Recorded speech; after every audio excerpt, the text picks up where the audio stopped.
یعنی آپ اس کی بھی بات سنتے ہیں جو آپ کی ماں کے خلاف آپ کے بارے میں بات کر رہا ہے، اور خدا کے بندو اس کی بھی سن لیتے ہو جو آپ کے والد کے بارے میں جس نے بات وہ سن لیا آپ نے، یہاں بٹھا لی، یعنی قبلہ، کعبہ، شیخ، استاد اور مرشد کے بارے میں جس نے کچا جملہ آپ نے وہ بھی سن لیا، تو پھر تو آپ نے موقع دیا نا میل کو اندر تک، روح تک اترنے کا۔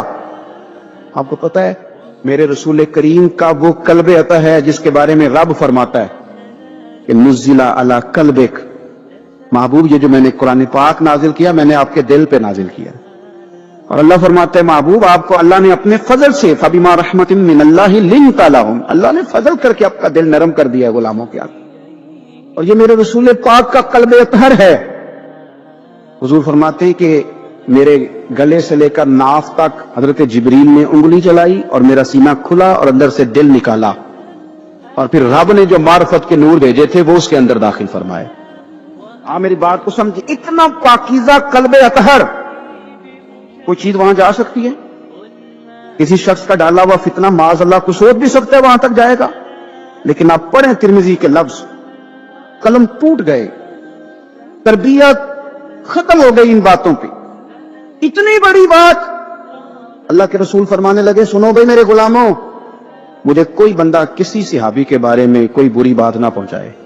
حضور آپ کا تو دل صاف ہے، آپ کا تو نور علی نور ہے، اس سے تو قرآن گفتگو کرتا ہے، کوئی پہنچا بھی دے گا تو کیا اثر ہوگا؟ لیکن حضور نے فرمایا وہ دروازہ کھولنا ہی نہیں جس سے لوگوں کی عداوت دل میں آتی ہے۔ فرمایا کوئی مجھے کسی کے بارے میں کوئی بات نہ پہنچائے، اس لیے کہ میں جب تمہارے سامنے آنا چاہتا ہوں تو کھلے سینے کے ساتھ آنا چاہتا ہوں۔ میری بات کو سمجھے؟ آپ کہتے ہیں نہیں جی ذرا سناؤ بھلا وہ کیا کہہ رہا تھا، کرنا بات جلدی کرنا، بڑی پریشانی لگ گئی ہے، جلدی بتا۔ تو اب وہ بتائے گا تو اندر میل تو آئے گی۔ لوگ سنتے ہیں، تلاش میں رہتے ہیں، وہ میری بات نہیں ہے، اور پھر امی کی بات ہے۔ وہ کہتے ہیں مکھیاں دو قسم کی ہوتی ہیں، ایک جب بھی بیٹھتی ہے پھول پہ بیٹھتی ہے، لیکن پھر جب چھوڑتی ہے تو شہد چھوڑتی ہے، اور ایک جب بھی بیٹھتی ہے کسی گند پہ بیٹھتی ہے، کوئی کمزوری ڈھونڈتی ہے، کوئی غلط بات تلاش کرتی ہے، پھر جب چھوڑتی ہے تو بیماری چھوڑتی ہے۔ آپ ان مکھیوں سے بچیں جو گندگی تلاش کرتی ہیں اور پھر آپ کے دل میں بغض اگاتی ہیں۔ رسول کریم علیہ السلام نے فرمایا خبردار مجھے کوئی بات نہ پہنچانا۔ میں نہیں چاہتا کہ جب کوئی بات پہنچ جاتی ہے تو پھر مجمع میں بندہ نظر ڈالتا ہے تو وہ بندہ چبھتا ہے جس کے بارے میں پتا ہوتا ہے کس نے یہ کہا تھا، یہ کیا تھا۔ حضور فرماتے ہیں میں جب تمہارے سامنے جانا چاہتا ہوں تو کھلے دل کے ساتھ جانا چاہتا ہوں۔ لیکن نا بڑی سادی سی بات ہے کہ دو بھائی ناراض ہو تو بڑا کہتا ہے اس نے میری بے ادبی بڑی کی، تو چھوٹا اگر پاس آ جائے اور پیر پکڑ لے کر چل یار معاف کر دے، تیرا بھائی نہیں، پتہ کیا ہوتا ہے؟ صرف معافی نہیں ملتی، ہاں صرف معافی نہیں، چھوٹے نے بے ادبی کر دی، بڑے کو تکلیف ہوئی، بات جب آگے بڑھی نا تو بڑے نے شکوہ کیا، جب لوگوں نے چھوٹے کو سمجھایا تو چھوٹا جب معافی مانگتا، ادھر دیکھو میری طرف، جب چھوٹا معافی مانگتا ہے نا اٹھ کے جاتا ہے اور بڑے کے پیر پکڑتا تو میرا معاف نہیں کرتا، بڑا رو بھی پڑتا ہے، بڑا رو بھی پڑتا ہے، اور وہ کہتا ہے کہ وہ میں اور تم اماں کے پاس اکٹھے بیٹھتے، ایک باپ کی موٹر سائیکل پہ اکٹھے بیٹھتے، تو تیرا اور میرا رشتہ اتیاد تو نے یہ کیوں؟ وہ جو آنسو نکلتے ہیں نا وہ درد ہوتا ہے، وہ کیف ہوتا ہے، وہ سوز ہوتا ہے، وہ لذت ہوتی ہے، وہ پیار ہوتا ہے۔ رب کہتا ہے تو معافی مانگ، انہو کان غفارا، تو معافی مانگ، میں تجھے معاف بھی کروں گا، تیرے اوپر رحمت بھی فرماؤں گا، تیرے اوپر کرم نوازی بھی کروں گا، تجھے نواز دوں گا، تجھے عطا کروں گا۔ حضرت موسیٰ کلیم اللہ علیہ السلام کا زمانہ مبارکہ تھا، قحط پڑ گیا، بارش نہیں ہوتی۔ ہم لوگ نا اب تو خیر ہمارے پاکستان میں تو ٹیبل ٹاک ہوتی ہے، ٹاک شو ہوتے ہیں، ہمارے یہاں تو پتہ کیا جاتا ہے کہ بارش ہو کیوں نہیں رہی، اور اس پہ یہ ہوتا ہے کہ دھواں بڑا چڑھ گیا ہے، حالات بڑے خراب ہیں، فلاں ایسے ہو گیا، قحط کا ہم تو اس بات تلاش کرتے رہتے ہیں نا جی، فوق بہت زیادہ ہے، فلاں چیز ایسے ہے، فلاں چیز ایسے، ہم تو یہ تلاش کرتے رہتے ہیں۔ وہ لوگ یوں نہیں کرتے تھے، وہ سیدھے جا کے مصلوں پہ بیٹھتے تھے، اس لیے کہ وہ کہتے تھے جب رب چاہتا ہے تو پھر کوئی چیز کسی چیز کو روک سکتی، وہ سیدھے مصلے پہ بیٹھتے۔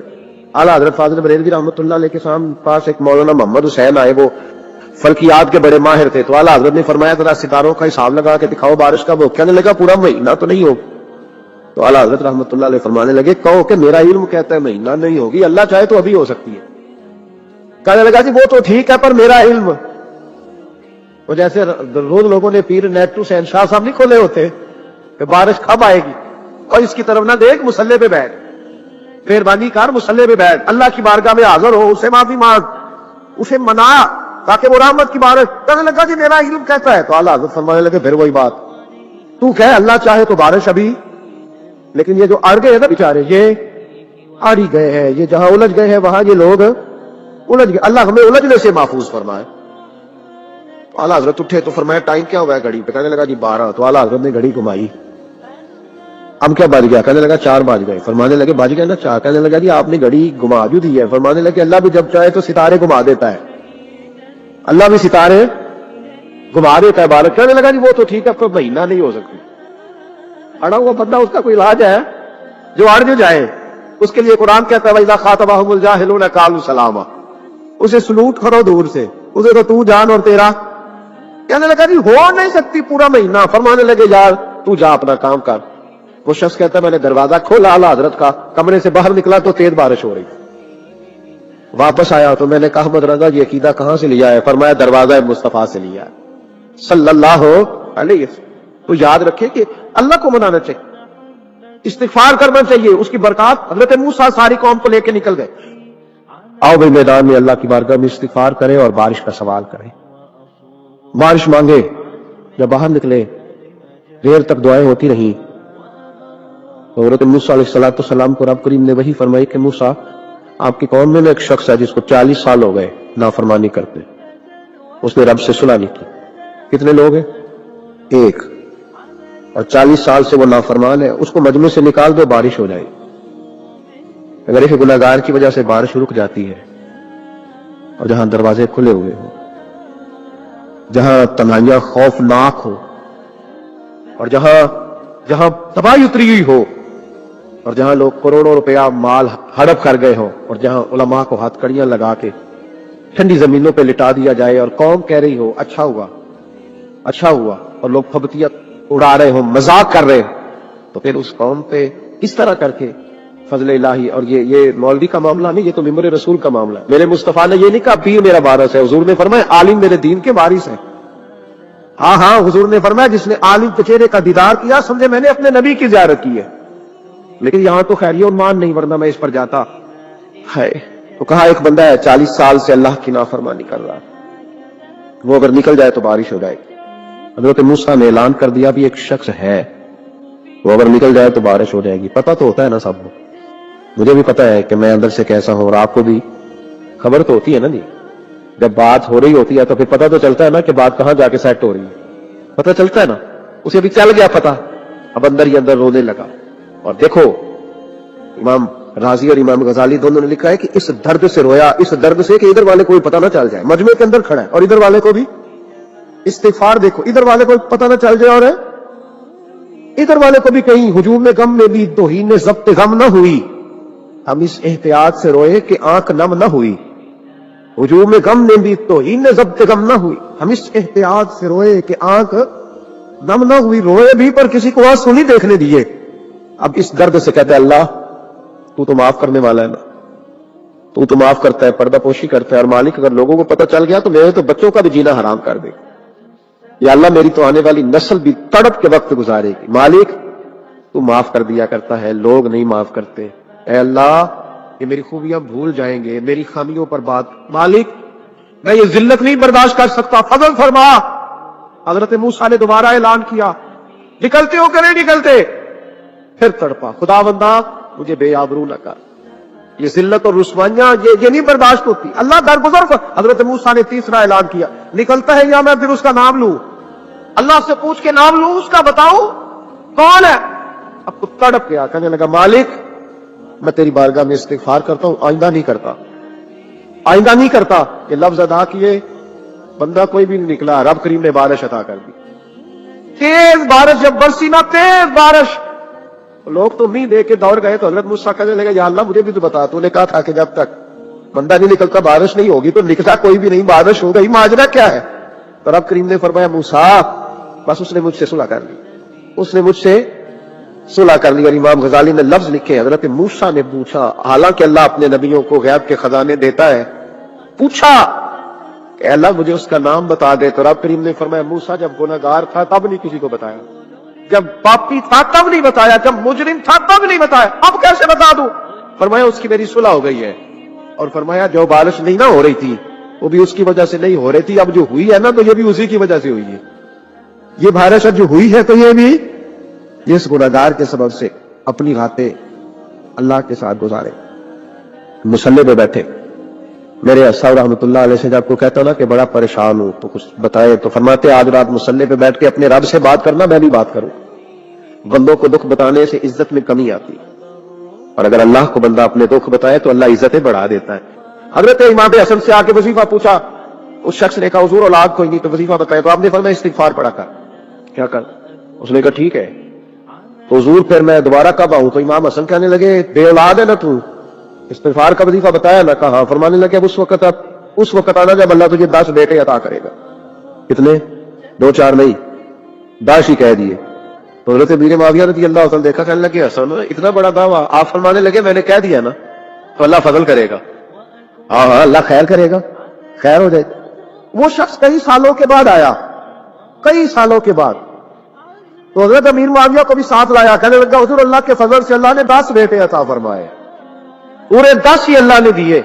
تو حضرت امیر معاویہ کہنے لگے جناب بات تو آپ کی سچی ہو گئی, تو مجھے بھی بتائیے وظیفہ کہاں سے لیا؟ فرمانے لگے قرآن پاک سے, سورہ نوح کی 10, 11, 12 آیت پڑھو. اللہ فرماتے تم استغفار پڑھو, میں تمہاری بیٹوں سے بھی مدد کروں گا, مالوں سے بھی مدد کروں گا. تو میں نے استغفار بتائی تھی, اور قرآن میرے اللہ کا ہے, رب کا وعدہ جھوٹا ہو سکتا؟ فرمایا 10 بیٹے ملنے تھے, میں نے کہہ بھی دیا تھا. اور میرے بھائیوں یاد رکھیں, استغفار اللہ کی رحمت نازل کر. ایک ہوتا ہے خوف, ایک ہوتی ہے خشیت. خوف والے لوگ توبہ کرتے ہیں, خشیت والے استغفار کرتے ہیں. ایک ہوتا ہے خوف, ایک ہوتی ہے خشیت والے استغفار کرتے ہیں. نبی کریم علیہ السلام نے فرمایا میں دن میں 100 مرتبہ استغفار کرتا ہوں. دن میں توبہ والا کہتا ہے کہ میں بھول گیا تھا, مجھے معافی مل جائے. اور خشیت والا کہتا ہے میرا یار ناراض نہ ہو جائے, وہ استغفار ہی کرتا رہتا ہے, وہ معافی. حضرت رومی نے مثال دی ہے, فرماتے ایک عورت تھی تو بھیک مانگا کرتی تھی. ایک دن بادشاہ کے دروازے پہ بھیک مانگنے گئی تو بادشاہ کو پسند آ گئی, اس نے نکاح کر دیا. 20 کنیزائیں اس بی بی کے پاس تھی خدمت کرنے کے لیے, روٹی دینے کے لیے, کپڑا دینے کے لیے, لیکن وہ ہر وقت روتی رہتی تھی, ہر وقت روتی. ایک سمجھدار کنیز کہنے لگی کہ ملکہ اب تیرا درجہ بہت بڑا ہے, تو ہر وقت روتی رہتی ہے, معافی مانگتی رہتی ہے ہر وقت, کون سی ایسی نعمت ہے تیرے پاس نہیں؟ تو وہ کہنے لگی اس لیے تو روتی ہوں. تو کیا مانا؟ کہنے لگی اس لیے روتی ہوں کہ میں اس قابل نہیں تھی جو مجھے مل گیا, کہیں میرے سر کا سائیں ناراض نہ ہو جائے, وہ کہیں بگڑ نہ جائے. مجھے پتا ہے کہ میں کیا تھی اور مجھے کہاں تک پہنچا دیا. میں روتی اس لیے ہوں کہ کبھی کہیں وہ ناراض. حضرت عمر اس لیے روتے تھے کہ کہیں مصطفیٰ ناراض نہ ہو جائے. حضرت ابو بکر اس لیے تڑپتے تھے کہ کہیں اللہ کا فضل روٹ نہ جائے. یہ جو مولا علی اپنے کمرے میں بیٹھ کے زور زور سے استغفار پڑھتے, تو اس لیے نہیں کہ بڑے پاپ تھے جن کی معاذ اللہ معافی مانگتے تھے, اس لیے کہ رب رسول کہیں ناراض نہ ہو. خشیت تھی کہ جہاں ہم پہنچے ہوئے کہیں وہاں سے واپس. استغفار بندے کی اللہ سے صلح کرا دیتا ہے. اللہ تبارک و تعالیٰ کے ساتھ انسان کا جو رشتہ ہے اس میں انسان کی کچھ کمزوریاں آڑے آتی ہیں, گناہ ہو جاتے, غلطیاں ہو جاتی. ان غلطیوں کے بعد اپنے رب کریم کے ساتھ اپنے تعلق کو مضبوط کرنے کے لیے اللہ رسول نے جو ہمیں وظیفہ دیا اس کو استغفار کہتے ہیں. استغفار ویسے اس کا لغوی معنی تو ڈھانپنا ہوتا ہے, یہ غفر سے بنا ہے, لیکن اس کے اصطلاحی معنی یہ ہے کہ جو گناہ انسان سے ماضی میں ہو جائے ان سے معافی چاہنے کا نام استغفار ہے. کچھ لوگ توبہ اور استغفار کا لفظ اکٹھا بولتے ہیں, لیکن توبہ کا معنی ہوتا ہے آئندہ گناہ نہ کرنے کا وعدہ کرنا, اور استغفار کا معنی ہوتا ہے پچھلے گناہوں سے اللہ کے حضور معافی مانگنا. اگرچہ مفہوم کے لحاظ سے یہ ہم معنی ہی بنتے ہیں, لیکن ان کا جو اصطلاحی مفہوم ہے وہ یہ ہے کہ جب آپ پچھلے گناہوں سے معافی مانگ رہے ہوتے ہیں تو اس کو استغفار کہتے ہیں. اللہ تعالیٰ نے اس استغفار کو بڑا پسند فرمایا, بڑا پسند فرمایا.